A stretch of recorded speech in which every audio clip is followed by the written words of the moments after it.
नमस्कार, मैं हूं आपके साथ इश्तियाक अहमद और आप देख रहे हैं आर्य न्यूज़। रुक करेंगे खबरों की तरफ, जहां राजधानी दिल्ली को धीरे धीरे अनलॉक करने की प्रक्रिया जारी है। इसी बीच रविवार को दिल्ली सरकार ने अनलॉक 7 की गाइडलाइंस जारी कर दी है। दिल्ली सरकार ने शैक्षणिक प्रशिक्षण के लिए स्कूलों और शैक्षणिक संस्थानों में 50% क्षमता के साथ ऑडिटोरियम और असेंबली हॉल की अनुमति दे दी है। अब ऐसा किसी ट्रेनिंग के लिए डीडीएमए की अनुमति नहीं लेनी होगी। और वहीं अनलॉक 7 की गाइडलाइंस के अनुसार दिल्ली पुलिस, आर्मी की ट्रेनिंग या किसी संस्थान की स्किल ट्रेनिंग, कर्मचारी की ट्रेनिंग और स्कूल कॉलेज से जुड़ी ट्रेनिंग भी शामिल है। आपको बता दें कि स्कूल या एजुकेशन इंस्टीट्यूट के ऑडिटोरियम और असेंबली हॉल एजुकेशन, ट्रेनिंग और मीटिंग के लिए 50% क्षमता के साथ खुलेंगे। फिलहाल दिल्ली में cinema hall, theatre, multiplex, banquet hall, auditorium, swimming pool, school, college, spa और अम्यूजमेंट पार्क को खोलने की अनुमति नहीं है। और वहीं आपको बता दें, दिल्ली में निजी दफ्तर 50% क्षमता के साथ सुबह 9 बजे से शाम 5 बजे तक काम कर रहे हैं। बाजार, मॉल, मार्केट कॉम्प्लेक्स में सारी दुकानें सुबह 10 बजे से शाम 8 बजे तक खुली रहेंगी। और वहीं रेस्टोरेंट में 50% बैठने की क्षमता के साथ काम करते रहेंगे।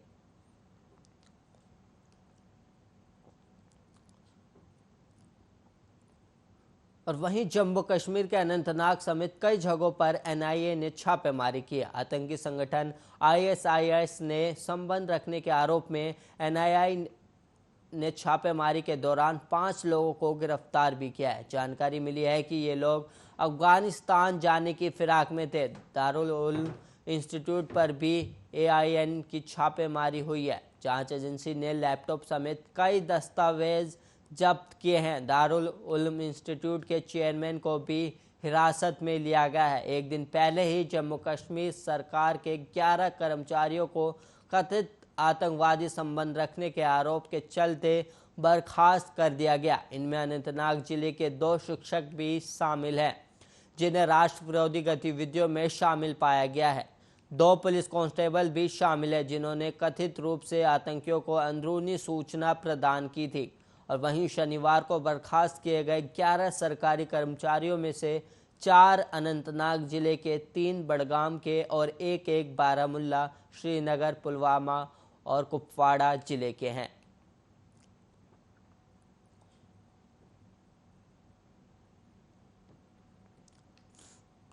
और वहीं यूपी में जिला पंचायत अध्यक्ष पद के लिए हुए चुनाव के बाद भारतीय जनता पार्टी को ब्लॉक प्रमुख के चुनाव में भी भारी कामयाबी मिली है। ब्लॉक प्रमुख के चुनाव में बीजेपी के खाते में 625 से ज़्यादा सीटें गई हैं, जबकि मुख्य विपक्षी पार्टी समाजवादी पार्टी का 100 का आंकड़ा भी पार नहीं कर सकी।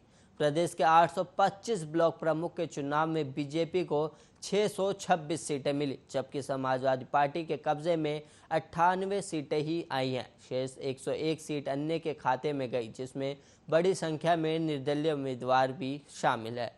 सूबे में पहले ही 334 ब्लॉक प्रमुख निर्विरोध चुने लिए गए थे, जबकि 476 सीटों पर शनिवार को मतदान कराया गया। चुनाव में जीत के बाद मुख्यमंत्री योगी आदित्यनाथ ने पीएम मोदी को का श्रेय दिया है। ब्लॉक प्रमुख के चुनाव में बीजेपी की शानदार जीत पर प्रधानमंत्री नरेंद्र मोदी ने ट्वीट कर कार्यकर्ताओं को भी बधाई दी। उन्होंने ट्वीट कर कहा कि उत्तर प्रदेश में ब्लॉक प्रमुखों के चुनाव में भी बीजेपी ने अपना परचम लहराया है। योगी आदित्यनाथ सरकार की नीतियों और जनहित की योजनाओं से जनता को जो लाभ मिला है, वो पार्टी की भारी जीत में परिलक्षित हुआ है।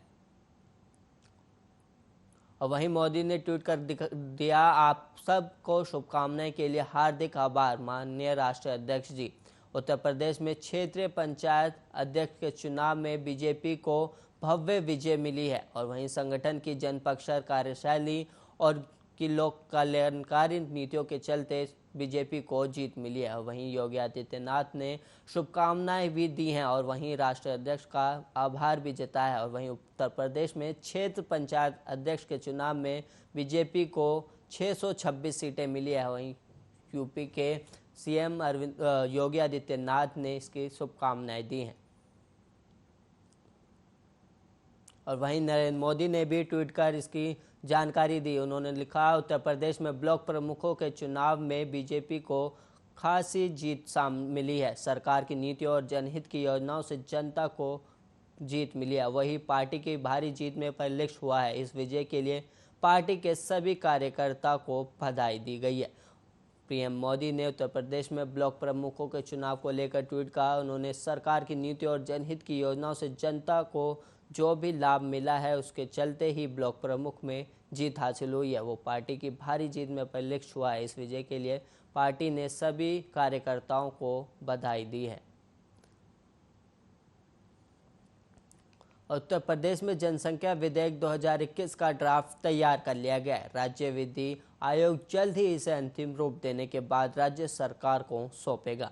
इसके तहत जिनके पास 2 से ज़्यादा बच्चे होंगे वे ना तो सरकारी नौकरी कर पाएंगे और ना ही चुनाव लड़ पाएंगे। आपको बता दें कि आयोग ने ड्राफ्ट को सरकारी वेबसाइट पर अपलोड कर दिया है। साथ ही 19 जुलाई तक जनता से राय भी मांगी है। इस ड्राफ्ट को ऐसे समय पेश किया गया है जब यूपी में 11 जुलाई को मुख्यमंत्री योगी आदित्यनाथ नई जनसंख्या नीति 2021-30 जारी करेंगे। वहीं गौरतलब है कि राज्य विधि आयोग ने यह ड्राफ्ट खुद ही तैयार किया है। इस ड्राफ्ट को तैयार करने के सरकारी आदेश नहीं दिए गए थे।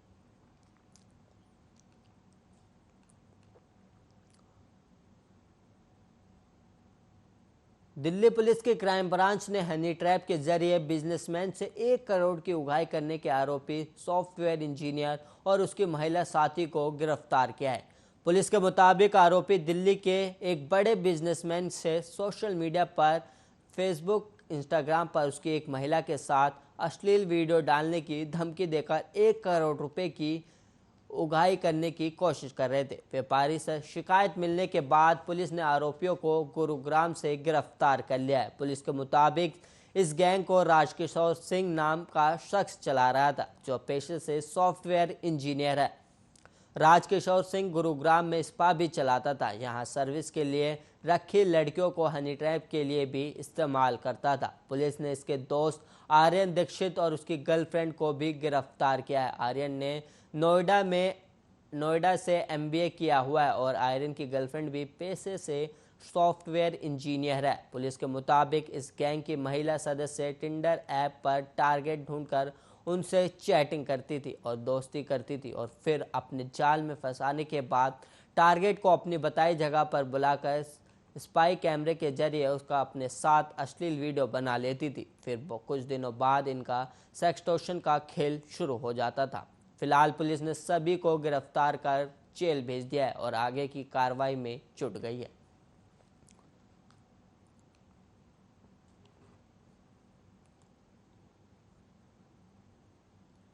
दिल्ली में कोविड-19 टीकाकरण के लिए केवल 1 दिन की खुराक ही बाकी रह गई है। दिल्ली सरकार की ओर से जारी किए गए आंकड़ों के मुताबिक शुक्रवार को राजधानी में 1.31 लाख लोगों को कोविड-19 रोधी टीके की खुराकें दी गई हैं।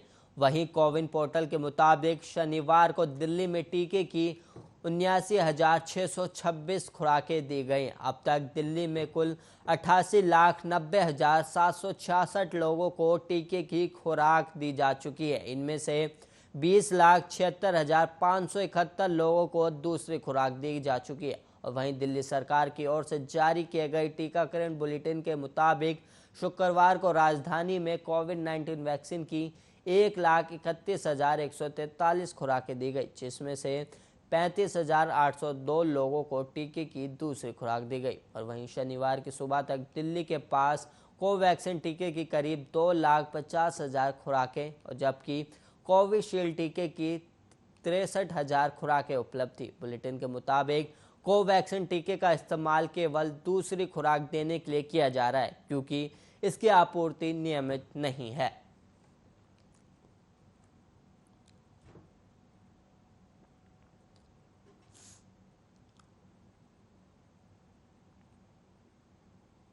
कानपुर के हेल्थ अस्पताल में रेमडेसिविर इंजेक्शन घोटाले के मामले में बड़ी कार्रवाई हुई है।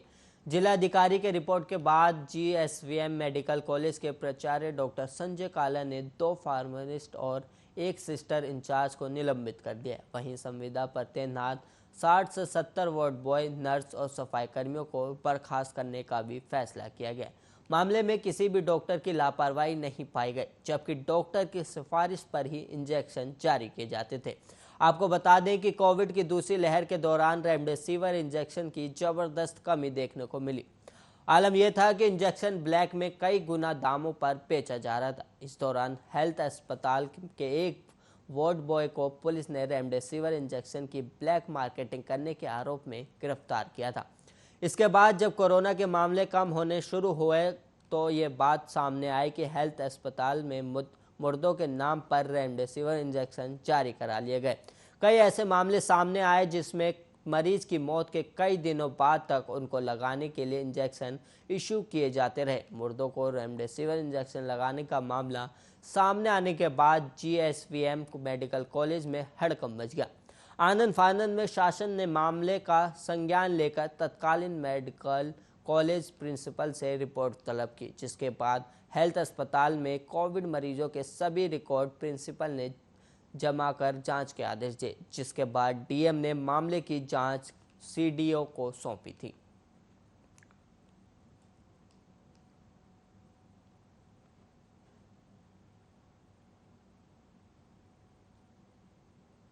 दिल्ली में पिछले कुछ दिनों से हो रही पानी की कमी के बीच आम आदमी पार्टी के विधायक ने एक बयान जारी किया है, जिसमें सौरभ भारद्वाज ने कहा कि अगर हरियाणा की भारतीय जनता पार्टी सरकार अगले 24 घंटे के भीतर दिल्ली को उसके हिस्से का पानी नहीं देती है तो भगवा पार्टी के दिल्ली अध्यक्ष के घर पर पानी का कनेक्शन काट दिया जाएगा। विधायक ने आरोप लगाया कि हरियाणा सरकार ने दिल्ली की जल आपूर्ति में प्रतिदिन करीब 10 करोड़ गैलन की कटौती की है। एक प्रेस कॉन्फ्रेंस में भारद्वाज ने कहा, दिल्ली में रोजाना 90 करोड़ गैलन पानी का उपयोग होता है, जिसमें से हरियाणा सरकार ने प्रतिदिन करीब 10 करोड़ गैलन पानी की आपूर्ति में कमी कर दी है। अब बीजेपी की इस गंदी राजनीति से दिल्ली के 20 लाख लोगों को पानी की दिक्कतें हो रही। उन्होंने आगे कहा कि अगर दिल्ली को उसके हिस्से का पानी अगले 24 घंटे में नहीं मिला तो दिल्ली बीजेपी अध्यक्ष के मकान में पानी की आपूर्ति बंद कर दी जाएगी।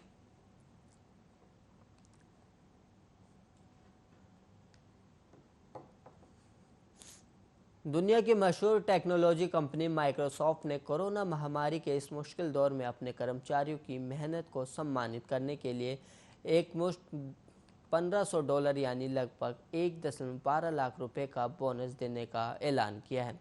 कंपनी की ओर से कॉरपोरेट वाइस प्रेसिडेंट लेवल से नीचे के सभी कर्मचारी को $1500 का बोनस दिया जाएगा। ये बोनस उन कर्मचारियों को भी मिलेगा जो पार्ट टाइम वर्क या घंटे के रेट पर कंपनी के साथ जुड़े हैं और 31 मार्च 2021 से पहले कंपनी में ज्वाइन कर चुके हैं।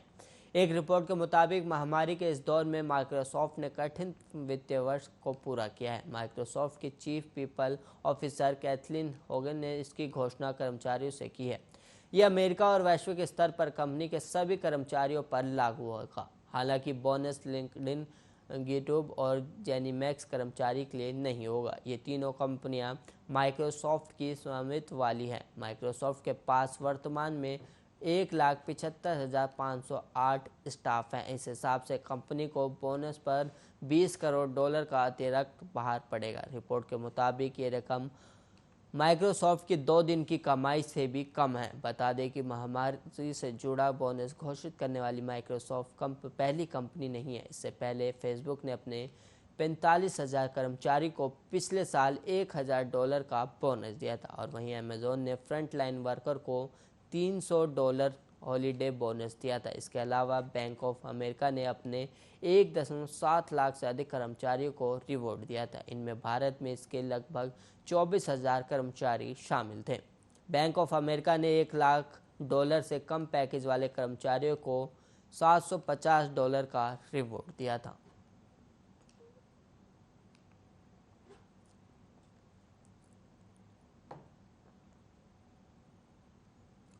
देश में कोरोना की दूसरी लहर का संकट अभी भी बरकरार है। रोजाना 40,000 से ज्यादा लोग कोरोना से संक्रमित हो रहे हैं और वहीं स्वास्थ्य मंत्रालय के ताजा आंकड़ों के अनुसार पिछले 24 घंटे में 41,506 नए कोरोना केस सामने आए और 895 संक्रमितों की जान चली गई।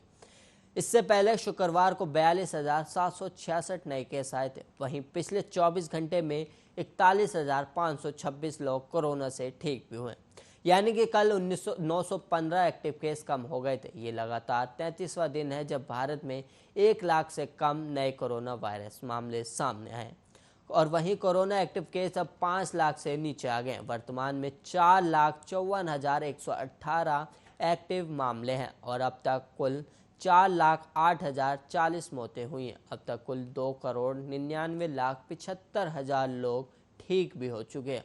महामारी की शुरुआत से अब तक कुल 3,08,37,222 लोग संक्रमित हो चुके हैं।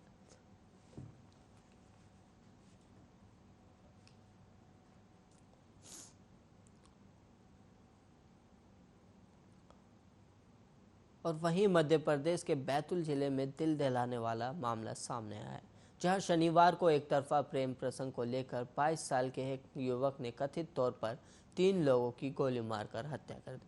इसके बाद उसने खुद को भी गोली मारकर मौत के घाट उतार लिया। घटना बैतूल जिला मुख्यालय से करीब 30 किलोमीटर दूर अमला कस्बे की है। पुलिस अधिकारियों ने बताया कि आरोपी भानु ठाकुर कथित तौर पर 2 पिस्तौल लेकर 25 साल की महिला के घर में घुसा और फायरिंग करनी शुरू कर दी। पुलिस अधिकारी ने कहा कि आरोपी भानु ठाकुर ने घर में मौजूद महिला और उसके 22 साल के चचेरे भाई साथ ही 18 साल के पड़ोसी की गोली मारकर हत्या कर दी। इसके बाद खुद को भी मौके पर ही गोली मारकर जान दे दी। पुलिस के मुताबिक इस घटना से पहले मृतक महिला के परिवार वालों ने आरोपी भानु ठाकुर के खिलाफ महिला का पीछा करने और छेड़खानी का मामला दर्ज कराया था, जिसके बाद पुलिस ने उसे दिन में थाने बुलाया था और उसे महिला के पास जाने से रोकने के लिए डांट फटकार के बाद छोड़ दिया था। साथ ही पुलिस का कहना है कि थाने से निकलने के बाद आरोपी महिला के घर गया और दरवाजा अंदर से बंद कर गोली चला दी। आरोपी भानु ठाकुर ने अपने मोबाइल पर एक वीडियो भी शूट किया था और इसे फेसबुक पर अपलोड करा। पुलिस को भेज दिया गया और वीडियो में आरोपी भानु ठाकुर को ये कहते हुए सुना जा सकता है कि वे इस घटना के लिए खुद को जिम्मेदार मानता है और अपने परिवार से माफ़ी मांगना चाहता है। कि इस मामले में थाना प्रभारी ने बताया कि मृतक के शव को पोस्टमार्टम के लिए भेज दिया है। और वहीं आरोपी ने वीडियो के दौरान राकेश हड़ारे का नाम के शख्स का भी नाम लिया था, जिसने उसे पिस्टल मुहैया कराई थी। पुलिस मामले की जांच कर रही है।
उत्तर प्रदेश में कोरोना संक्रमण के नियंत्रण को देखते हुए रात्रिकालीन कर्फ्यू का समय अब रात 10 बजे से सुबह 6 बजे तक कर दिया गया। दरअसल लगातार कोशिशों से उत्तर प्रदेश में कोरोना महामारी की दूसरी लहर की स्थिति नियंत्रण में है और वहीं संक्रमण दर न्यूनतम स्थिति में है। बीते 24 घंटे में 2.40 लाख कोविड सैंपल की जाँच की गई और पॉजिटिव दर 0.04% रही। और वहीं रात्रिकालीन कर्फ्यू के बारे में रविवार को आदेश जारी कर दिए गए। प्रदेश में अब तक 6,06,17,000 से अधिक टेस्ट हो चुके हैं और ये देश में किसी एक राज्य द्वारा की गई सर्वाधिक कोविड टेस्टिंग है। विगत दिवस 29 जिलों में संक्रमण का एक भी नया केस सामने नहीं आया, जबकि 45 राज्यों में इकाई अंक में मरीज पाए गए। केवल एक ही जनपद ऐसा रहा जहां 2.5 अंक में कोविड संक्रमित मरीजों की पुष्टि हुई है। कोरोना संक्रमण को नियंत्रण स्थिति के बाद भी एग्रेसिव टेस्टिंग जारी रखी जाए। वहीं प्रदेश में बीते 24 घंटे में 125 नए मरीजों की पुष्टि हुई है, जबकि 134 मरीज स्वस्थ होकर डिस्चार्ज भी किए गए। और वहीं 30 अप्रैल के बाद से एक्टिव केस में लगातार गिरावट हो रही है और वर्तमान में 1594 एक्टिव केस है। प्रदेश में कोरोना की रिकवरी दर और बेहतर होकर 98.6% हो गई है। अब तक 16,83,000 से अधिक प्रदेशवासी कोरोना संक्रमण से मुक्त होकर स्वस्थ हो चुके हैं।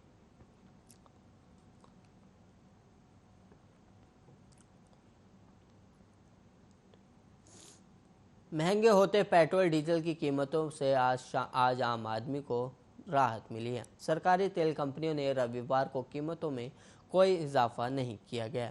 एक दिन पहले दिल्ली में पेट्रोल डीजल की खुदरा कीमतें 35 पैसे और 26 पैसे प्रति लीटर बढ़ी थी, जिसके बाद राजधानी में 1 लीटर पेट्रोल का भाव 100.91 रुपये और डीजल का भाव 89.88 रुपये पर पहुंच गया था। डीजल की कीमतें पूरे देश में शतक के निशाने को छूने के बहुत करीब पहुंच गए और मुंबई शहर में जहां 29 मई को पेट्रोल के दाम पहली बार 100 रुपये के पार चले गए, वहीं शनिवार को पेट्रोल की कीमत 106.93 रुपये प्रति लीटर की नई ऊंचाइयों पर पहुंच गई है। शहर में डीजल की कीमतें भी बढ़कर 97.44 रुपये प्रति लीटर हो गई है, जो महानगरों में सबसे ज़्यादा है। और वहीं उत्तर प्रदेश, छत्तीसगढ़ और नागालैंड में भी कुछ जगहों पर पेट्रोल के दाम 100 रुपये प्रति लीटर के पार निकल गए हैं।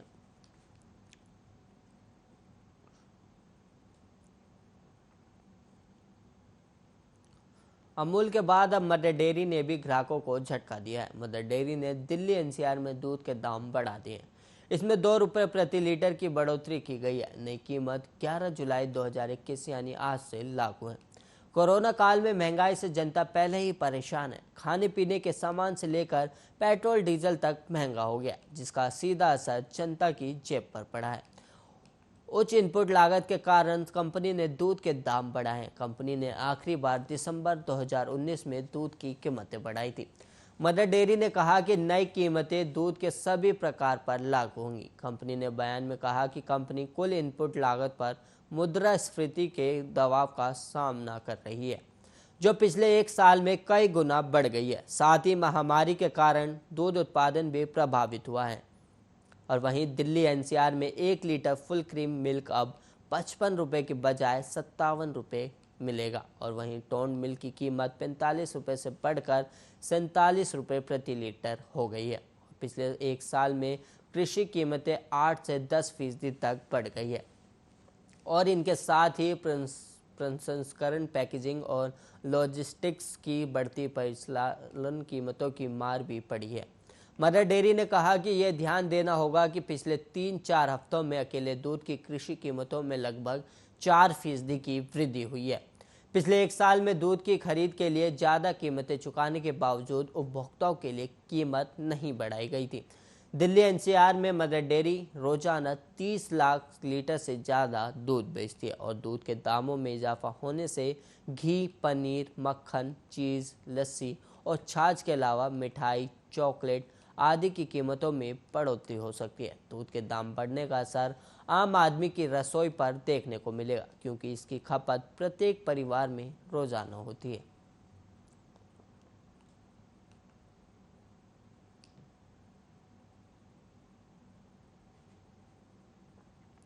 महंगी होती जा रही रसोई गैस का बायोगैस तेजी के साथ विकल्प बनती जा रही है। इसकी महत्ता कोटा ब्लॉक के दूरस्थ वनांचलों में रहने वाले वनवासियों ने पहले ही समझ ली है। 12 गांव के 158 घरों में बायोगैस संयंत्र की लौ में दोनों वक्त का भोजन बन रहा है। 2 घन मीटर बायोगैस संयंत्र की स्थापना में लगभग 50 किलोग्राम गोबर की जरूरत पड़ती है। इससे 5 से 8 सदस्यों के लिए भोजन बन जाता है। ग्रामीण इलाकों में संयंत्र लगने से लकड़ी कटाई पर रोक लगेगी और महिलाओं को धुएं से मुक्ति मिलेगी। लकड़ी और गोबर के उपला के जलने से होने वाला प्रदूषण भी नहीं होगा। छत्तीसगढ़ के कोटा ब्लॉक के दूरस्थ ग्राम में रहने वाले वनवासी क्रेडा की मदद से अपने घर की बाड़ी या फिर खाली जगह पर बायोगैस प्लांट लगाकर बायोगैस बना रहे हैं और इस गैस से दोनों वक्त आराम से भोजन बन रहे हैं। धुआं और ना ही जंगल से लकड़ी इकट्ठा करने का झंझट। खासकर बारिश के दिनों में लकड़ी और कंडा इकट्ठा करना बहुत ही कठिन काम है। बारिश में लकड़ी के भीगे होने के कारण भोजन बनाने में भी दिक्कत होती है। मिट्टी के चूल्हा और लकड़ी से ग्रामीण महिलाओं को निजात दिलाने के लिए केंद्र सरकार द्वारा प्रधानमंत्री उज्ज्वल योजना का संचालन भी किया जा रहा है। रसोई गैस की बढ़ती कीमतों के कारण गैस सिलेंडर गरीबों के पहुंच से बहुत दूर होते जा रहे हैं।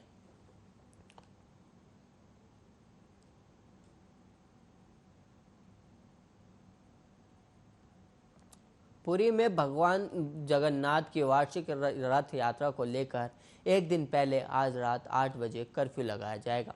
वहीं 13 जुलाई को सुबह 8 बजे तक जारी रहेगा। बता दें, इस साल रथ यात्रा 12 जुलाई को होगी। रथ यात्रा का उत्सव शुक्रवार को भगवान के नव यौवन दर्शन के साथ शुरू होगा, जिसके दौरान अनासरा घर में 14 दिन रहने के बाद उनकी युवावस्था की पूजा की जाती है। पूरी शहर के सभी प्रवेश बिंदुओं को सील कर दिया जाएगा। कोविड-19 महामारी के मद्देनजर भक्तों को नियंत्रण में रखने के लिए प्रतिबंध लगाए जा रहे हैं। 16 जुलाई तक उच्च संक्रमण दर वाले 10 तटीय जिलों में लगाए गए सप्ताहांत बंद में पूरी शहर में प्रतिबंधों में कुछ ढील दी जाएगी। त्रिदेव भगवान जगन्नाथ, भगवान बलभद्र और देवी सुभद्रा अनासरा घर में 14 दिन बिताने के बाद नव यौवन दर्शन के दौरान प्रकट हुए।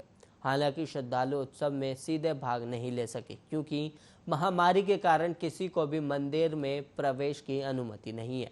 राज्य सरकार ने लोगों से उत्सव के दौरान पुरी नहीं जाने और टीवी पर रथ यात्रा का सीधा प्रसारण देखने की अपील की है। आमतौर पर रथ यात्रा के दौरान पुरी में लगभग 10 लाख लोग इकट्ठा होते हैं।